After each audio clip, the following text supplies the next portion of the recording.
So the big question is this: how do voiceover artists like us who are looking to take our careers to the next level, but don't buy into the claims of needing expensive equipment and demos, start bringing in new clients? How do you follow a clear path to changing your voiceover side hustle into your full-time job and stick it to those that said you couldn't? Those are the questions, and this podcast will give you the answers. My name is Earl Hall, and welcome to In the Booth with Earl Hall, the leading edge of voiceover. Hey, what's going on, everybody? We got Funny Guy Timmy in the group. I'm live today with us. I have no idea what's about to kick off here at all. This guy is mental, as they say in the UK. He's insane mental. in the membrane. Insane in the brain. Man, Tim, how you been doing, man? How's things been going for you? Very, very good. In the past 2 months, I've actually been getting more sleep. It's crazy that I've actually had more sleep than basically in the entire rest of this year combined. Which is not to say that I'm not working. I'm working a lot. Oh, okay. But, I was wondering, where's all the sleep coming from? Well, I've prioritized. Before I was at the beginning of the year, I had a day job. I was trying to do acting, stand-up comedy, voice acting, video editing, you were script being writing, everything. I was spreading myself too thin. And so in the past 2.5 months, I've basically just been focusing on voiceover. All the stand-up that I get is no longer from me marketing myself. It's now from my agents. If they send me work, awesome. And the acting is mostly just if I see something on Facebook, on one of the Facebook posts, and it's local and it's on a time that I'm free, then I'll be like, hey, you know, I'm free. Yeah. But other than that, I'm not like pushing to find it. Also, I'm making more money, which is great. That helps you sleep. Make enough money to pay the bills. That helps you sleep real good. You gotta lay your head down, kind of. When you look at all the bills and they're all paid or they're not due for like, I don't know, another 15 days, and you know you're gonna have enough money by the time, you're just like, I can just snuggle right in here. Let me ask you, Tim, what was the shift, or how did the shift happen where you went from, I don't want to say nothing, but you nothing. Where you were, to where you are now in the span of the last 8 months, 9 months, almost 10. Almost 10, yeah. I would say the big change was tripling my prices. Whoa. Wait a minute. We know that I've been talking about raising prices and not being afraid to charge what you feel you're worth. You didn't double. You tripled. I tripled. Why?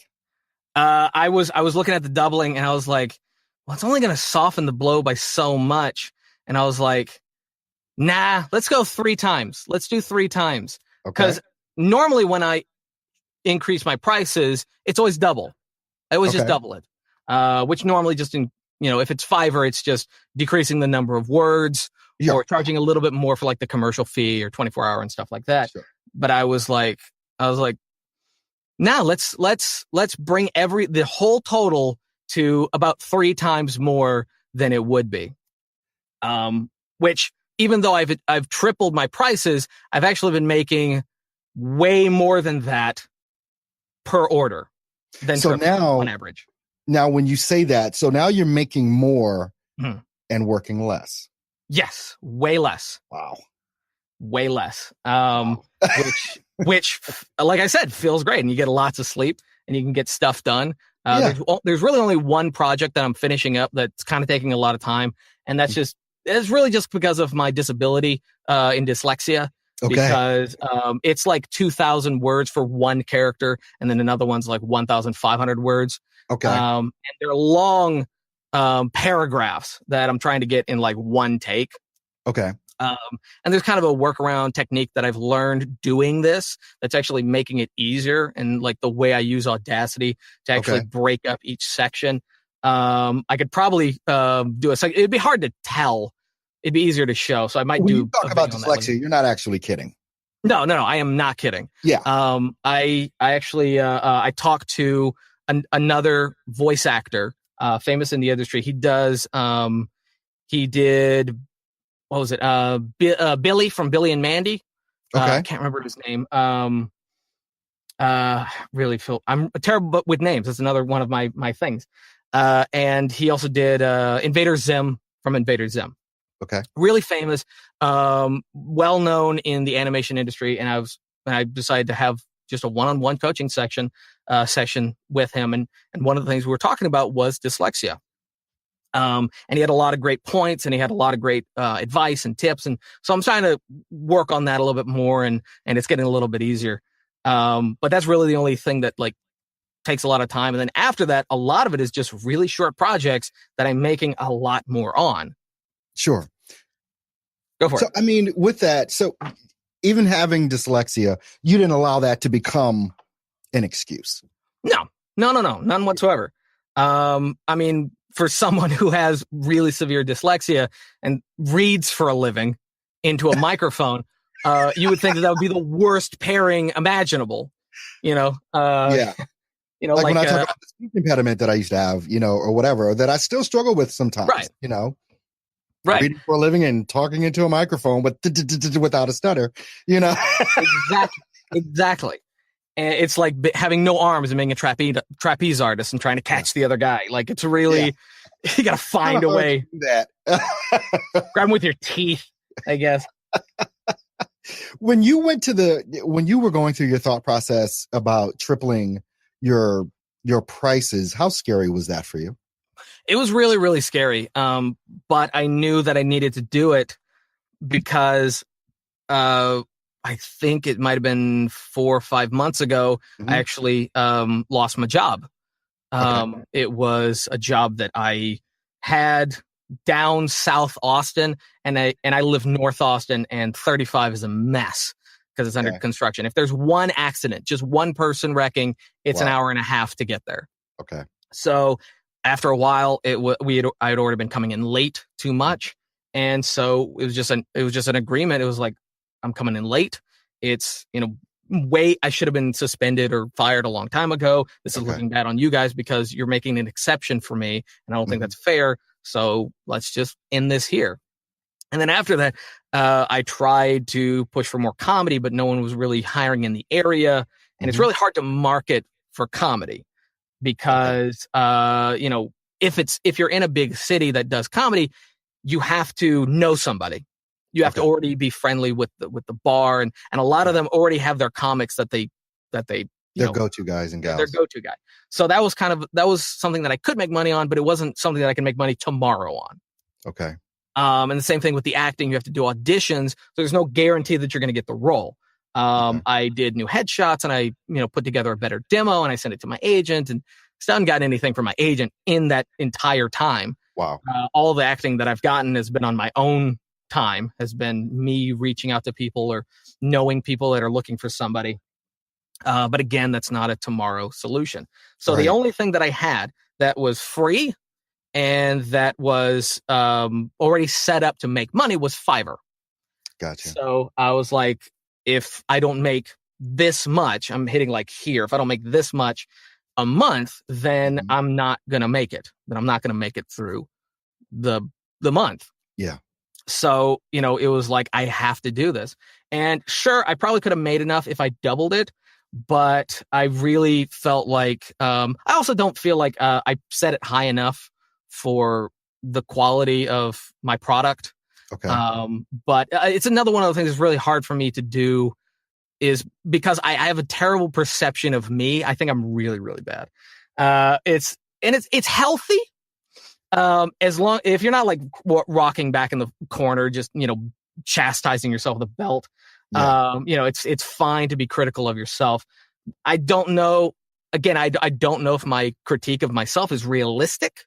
But it does constantly push me to try harder and produce better demos and get better at using my mic and, my technique and all this kind of stuff. It pushes me forward, but it does have its downsides. There's a question that I became aware of to start asking myself, and so I'm telling other people about this as well, is that if you're scared of something, or if you're feeling trepidation or anxiety, the question is simply, how would I be?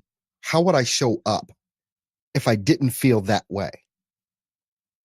So when you're in that moment of that anxiety, when you're in the moment of that fear or doubt, what would I feel like if I didn't think that? Right. And go into that, because all of us have these fears. All of us have these things and these challenges, and all of us are very self-critical. I believe most people are more critical of themselves than other people will ever be of you. Right. I think that's very true, especially because you know all of your buttons and all of your weaknesses. I mean, you know what scares you. Yeah. So, when you're thinking of something that could scare you in the middle of the night, you're better than any filmmaker ever. Yeah. And is it, let me ask you this question, especially from the standpoint of a comedian. We've seen so many different stories, whether it be the Martin Lawrence story or Dave Chappelle, different things, going all the way back to Eddie Murphy as well as Richard Pryor. The depressive states that comedians go into, but somehow bring comedy out of it. Yes. Do you find that with yourself?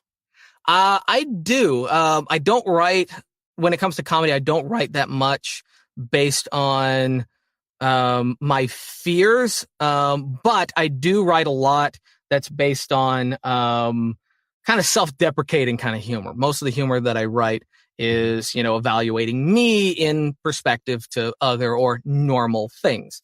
I'll take a shot at myself before someone else takes the shot. Right. And it was actually kind of a career choice for me to go that way, because originally I think originally my style of comedy was trying to be a little bit more aggressive towards other things or other people. Okay. But I started to take it back and be aggressive towards myself and evaluate myself. And a lot of that has to do with my height, my weight, how goofy I sound or how goofy I look with my ears and whatever it is. And that was a career choice because no one can really get upset with you as a comedian if you're just making fun of yourself. Oh. Well, logically they can't. They can't. Yeah. I mean, anyone can get upset. You're like, you're not that bad. Or get mad. It's like, who are you yelling at? Who are you arguing with? But it was just kind of a decision that I made. I was like, I'm a white straight guy, so the only person I can technically make fun of is myself. And so that was kind of the majority of my humor now.